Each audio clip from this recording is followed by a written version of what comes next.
Boa noite, pessoal. No vídeo de hoje a gente vai falar sobre geopolítica e história da Venezuela. Mas antes, eu peço para vocês se inscreverem no canal, deixarem o seu like e compartilhar esse vídeo com aquele amigo que você sabe que curte esse tipo de assunto. Pessoal, para a gente entender a história e a geopolítica da Venezuela, a gente primeiro precisa entender a história da América, como tudo começou. E pessoal, durante um período ali entre o século XIII, XIV, XV, os europeus eles não tinham dimensão do que era a extensão dos mares. Até então acreditava-se que a Terra era plana. Então, a crença deles era de que se os navios navegassem até determinado ponto, eles cairiam num grande abismo. Ou seja, acreditava-se que existiam grandes criaturas no mar, coisas abissais do qual eles não tinham noção e conhecimento de como lidar com aquilo. Só que Cristóvão Colombo, ele durante esse período de navegação, ele acabou descobrindo acidentalmente, ainda existem estudos que contrariam essa teoria, o continente no qual a gente conhece hoje como continente americano. E aí, depois de um tempo, os europeus resolveram desbravar o mar, ou seja, resolveram enfrentar esse medo de que haveria um grande abismo ou que eles não conseguiriam descobrir de fato o que havia do outro lado, ou seja, eles estavam em busca de muito mais do que matar a sua própria curiosidade, mas sim em busca de também novas fontes, novas riquezas, novos meios de se conseguir reerguer, né? Porque o continente europeu estava passando por um período de dificuldade financeira. Então eles foram em busca de especiarias, em busca de valores, coisas econômicas que agregavam naquele período, né? O famoso escambo, que é você trocar um objeto que você precisa por outro objeto. E aí, durante essa navegação até as Índias, acidentalmente eles descobriram a América, o continente americano. E a gente não tem noção de como foi esse encontro entre nativos e europeus, mas foi algo totalmente diferente daquilo que a gente consegue projetar na nossa mente, de certa forma, porque foi algo muito inusitado. Para vocês terem noção, os nativos que estavam aqui presentes olhavam os europeus como deuses, né? Como os deuses que eles vangloriavam, deuses em cavalos de ferro, com armaduras, ou seja, era algo totalmente diferente daquilo que eles estavam acostumados a viver. E os europeus, aproveitando disso, de certa forma desbravaram as Américas e foram conquistando terras, entrando em combate com os nativos, utilizando até mesmo os próprios inimigos dos nativos para poder invadir, dominar a terra. Inclusive, muitas doenças que a gente não conhecia aqui na América foram tragas pelos europeus. A gripe espanhola e a varíola, em especial, foram doenças que, genericamente, vieram da Europa, ou seja, soldados europeus ficavam doentes, e aí eles tiravam essas roupas, e essas roupas eram usadas como armas de guerra. Talvez foi o primeiro registro de armas biológicas que a gente tem registrado na história, foi durante esse período. E também a globalização, da qual a gente conhece hoje como a interligação entre os países. E aí, aonde a Venezuela se encontra nisso? A Venezuela, ela também era um país nativo, ou seja, ela estava sendo dominada por um povo europeu, por um país europeu. No caso, a Espanha. Se vocês forem parar para pensar, durante o período da colonização, os espanhóis eles se dividiram em várias regiões, mas não eram só determinados tipos de países, eram vários tipos de europeus, vários tipos de nacionalidades se envolvendo para dominar a terra, para descobrir o que havia ali, o que se podia aproveitar para fazer a economia da Europa se reestruturar novamente. E aí, a Venezuela é dominada, os povos nativos venezuelanos são dominados, e a partir daquele momento eles passam por tipos de transformações, ou seja, transformação colonial, ou seja, uma cultura diferente é trazida, um ideal diferente, um pensamento diferente. E aí, durante os períodos, os venezuelanos eles passam ao período que nós chamamos de período colonial, que é onde você tem um imperador, um príncipe, tecnicamente, que ele governa o país e ele meio que extrai as riquezas daquele país e transporta para o país de origem do qual dominou aquele local. E aí o que acontece? Passa um tempo, passa 2 tempos, e em 1811 a Venezuela consegue se libertar, ou seja, ela se torna o primeiro país colonial a ser liberto do regime. Ou seja, eles conseguem a sua independência graças a revolucionários, a ativistas que foram em busca da libertação daquele país. E a partir daí, a Venezuela ela cria sua constituição, ela começa a entender conceitos, entender ideias, e ela motiva outros países a terem o mesmo tipo de atitude. E aí passa por vários tipos de transformações, as coisas vão mudando, o país vai crescendo. E durante o período do século XIX, a Venezuela começa a se industrializar também. Ela começa a receber várias indústrias, ela começa a receber principalmente empresas do setor de mineração, porque era um país rico em questões de recursos naturais, ou seja, ela começa a enxergar ali uma fonte de renda, da qual a favoreceria muito anos depois. E aí ela passa por diversos tipos de transformações, a gente tem aquele período de ditaduras nas Américas, né?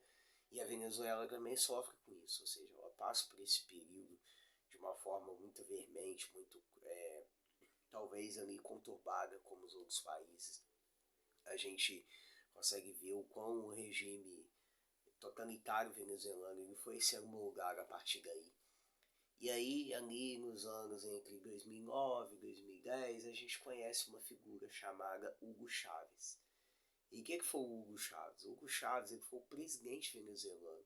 Ou seja, ele era um ativista, ele era um revolucionário na visão dele, na qual ele iria mudar a realidade da Venezuela. Ele iria tornar a Venezuela aquilo que a Venezuela merecia ser, na concepção deles. E aí o Chaves ele começa a investir em infraestrutura, começa investindo ali na população, e aí ao mesmo tempo a Venezuela começa a dar um remelique ali no cenário internacional. Ou seja, ela muda determinados tipos de postura que ela tinha, ela também passa a ser mais rígida internamente, ela tem questões sociais nas quais você vai ter protestos, você vai ter diversos tipos de discussões sobre a Constituição venezuelana em si.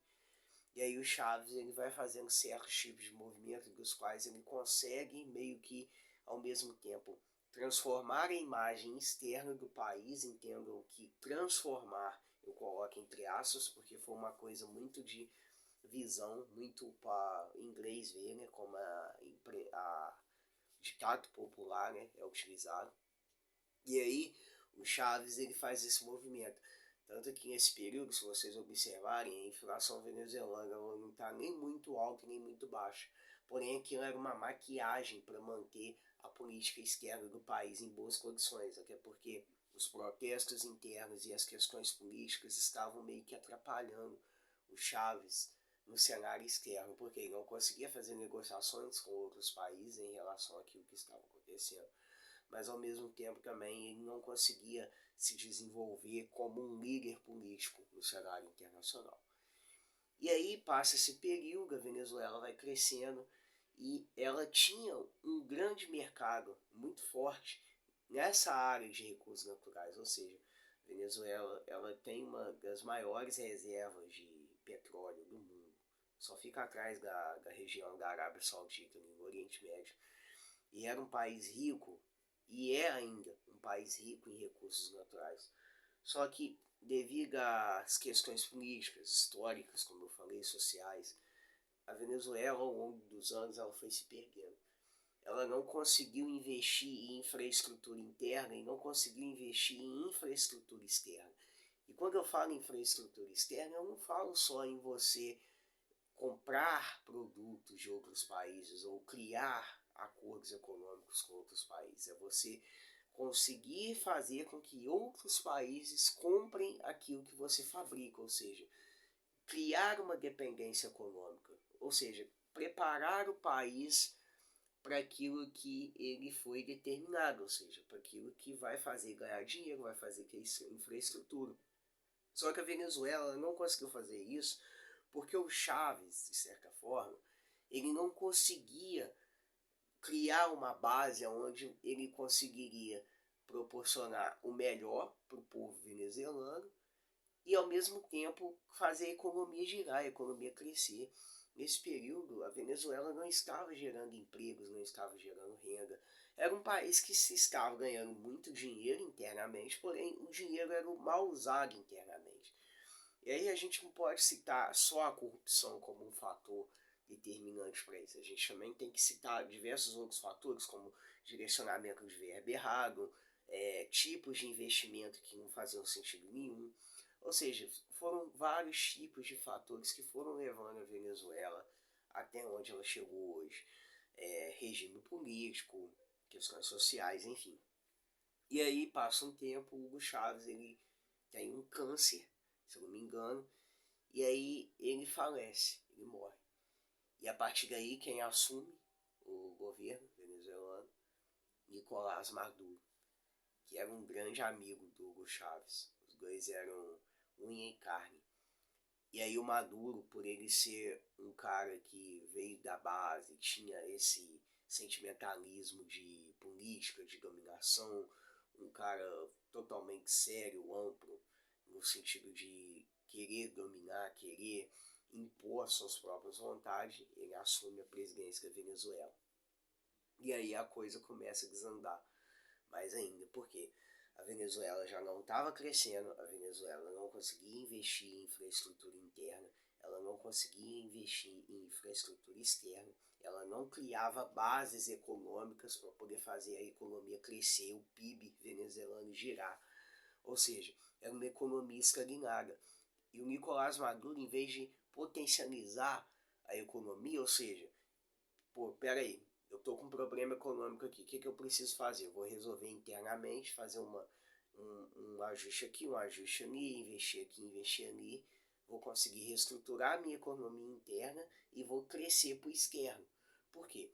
Quando um país investe em infraestrutura interna, automaticamente a infraestrutura externa desse país ela passa a crescer. Por quê?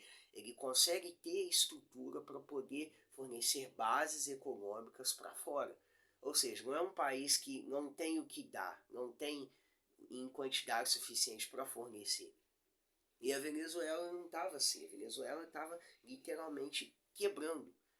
E aí o Nicolás Maduro, por ser um totalitarista, um ditador, de certa forma, ele foi moldando esse cenário político venezuelano até que em 2016/17 ele cria uma nova constituinte, ou seja, ele quebra a constituição antiga na Venezuela e funda uma constituição nova, aonde ele manda em tudo, ele se torna meio que o imperador, né? Ele se torna o poder monopólio na Venezuela, ele passa a dominar tudo que passar pelo país tem que passar pela revisão dele, e não pelo Congresso, pelo Senado, pelos tipos de órgão político que constituem a democracia. E aí, o que acontece? Estados Unidos vai lá, rompe a relação com a Venezuela. China vai lá, fica ali com o pé meio atrás, mas se distancia um pouco da Venezuela, apesar do mesmo ideal. Já a União Europeia corta relações. A Argentina também. Vários outros países começam a se afastar desse totalitarismo venezuelano. Inclusive, tem uma música que chama Despacito, que o Maduro ele manda fazer uma nova versão dela, só que em versão à nova constituinte que ele havia criado. E aí a sociedade venezuelana em si começa a ter brigas, revoltas, protestos, e aí a inflação venezuelana começa a subir de tal maneira e a população começa a passar dificuldade financeira. Tanto que o Brasil ele recebeu muitos imigrantes venezuelanos. Muitos, pessoal, vocês não têm noção. Para vocês terem noção, entre o período da crise de fato na economia venezuelana até 2022, vamos colocar aí, Brasil recebeu mais de 30% de venezuelanos por dia. 30% que eu falo é o quê? É entrar um alto número de pessoas no nosso país e pedirem abrigo, pedirem emprego, enfim, apoio, ajuda humanitária, porque a Venezuela, de certa forma, ela chegou num ponto onde ela não conseguia fazer a sua economia forte internamente e externamente, e estava sofrendo as consequências com isso. Ou seja, você chegava para comprar algo no supermercado venezuelano com, vamos supor, 10 bolívares, que é a nota deles lá, você não conseguia comprar, porque se você tinha 10 bolívares, que eu dou só um exemplo para pessoal, se você tinha 10 bolívares, se você desse 10, o arroz era 20, 30, ou até mais. Existem relatos que a inflação cresceu tanto que um pacote de arroz chegava a custar quase R$ 1.000. Imagina que inflação desregulada. Olha só que coisa horrível. E aí o que aconteceu? O país com brigas, discussões sociais, uns apoiam, outros não. O país se dividiu. E aí a gente teve eleições de um lado e eleições do outro. Maduro continuou sendo um ditador, governando o país, e do outro lado a gente tinha o Juan Guaidó, que foi o outro candidato eleito por metade da população venezuelana, que estava vendo seu país se afundando num buraco. E aí o que aconteceu? Existiam dois presidentes, só que o Juan Guaidó ele ainda conseguiu ter reconhecimento ali dos Estados Unidos, do México, de alguns países ali, ainda conseguiu ter essa gratificação de ser reconhecido internacionalmente como um presidente da Venezuela. Já o Maduro não, o Maduro já era visto como ditador. Só que por que os ditadores, pessoal, eles não saem do poder? Porque eles têm apoio. Enquanto eles tiverem apoio, eles vão continuar no poder. Isso não vai mudar. Ao longo da história, a gente teve diversos tipos de ditadores que eles, por terem apoio, se manteram muito tempo no poder. Então, quais são os sinais que um ditador está fraco? Quando ele não tem apoio interno. Se ele não tem apoio interno, ele cai. Se ele não tem alguém ali articulando, ajudando ele a manter aquilo que ele plantou, que ele colocou como ideal, ele cai. A gente tem exemplos bons e exemplos ruins em relação a esse assunto. Então, o que aconteceu? Passou um tempo, 2 tempos, a Venezuela voltou a ser unificada de novo, Maduro voltou a ter o regime total do país. E aí, em 2021, 22 ali, ele fala assim, olha, eu prometo fazer uma democracia justa se vocês retirarem as sanções que vocês colocaram contra mim.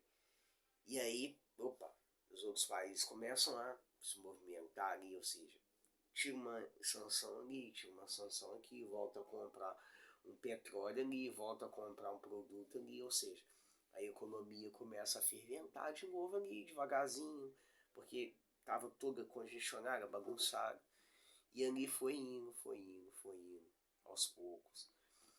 E aí, recentemente, a gente teve a discussão entre Venezuela e Guiana, onde a Venezuela alega que aquele território ali, boa parte dele faz parte da Venezuela e ela quer anexá-lo devido à grande quantidade de reserva de recurso natural que tem naquela região. Aí eu não vou entrar em detalhes sobre isso, porque isso é um assunto que eu quero fazer para outro vídeo, que eu tenho certeza que vocês vão curtir bastante também. E aí, o que aconteceu? Estados Unidos vai lá, sanção na Venezuela de novo. E aí agora, no meio do ano, a gente vai ter eleições na Venezuela. E aí existiu um candidato da oposição que vai concorrer contra o Maduro. Os outros candidatos, para vocês terem noção, de forma intencional, eles foram meio que suspensos, cortados por irregularidades nos seus documentos eleitorais para se candidatar. Coisa que não existiu, que a gente sabe bem o que Nicolás Maduro ele tem como objetivo. E o que acontece? Eu queria encerrar esse vídeo fazendo uma pergunta para vocês. Vocês acham que a economia da Venezuela tem jeito? Será que um país devastado pela fome, pela miséria, por diversos problemas econômicos, consegue dar a volta por cima e se tornar uma grande potência econômica, no sentido de conseguir fornecer infraestrutura para a sua população e para o mercado externo? E mais uma pergunta: vocês acham que o Maduro vai aceitar essa derrota nas eleições? O que vocês acham?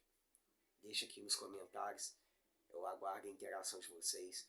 Espero que vocês tenham gostado desse vídeo. Até a próxima. Valeu!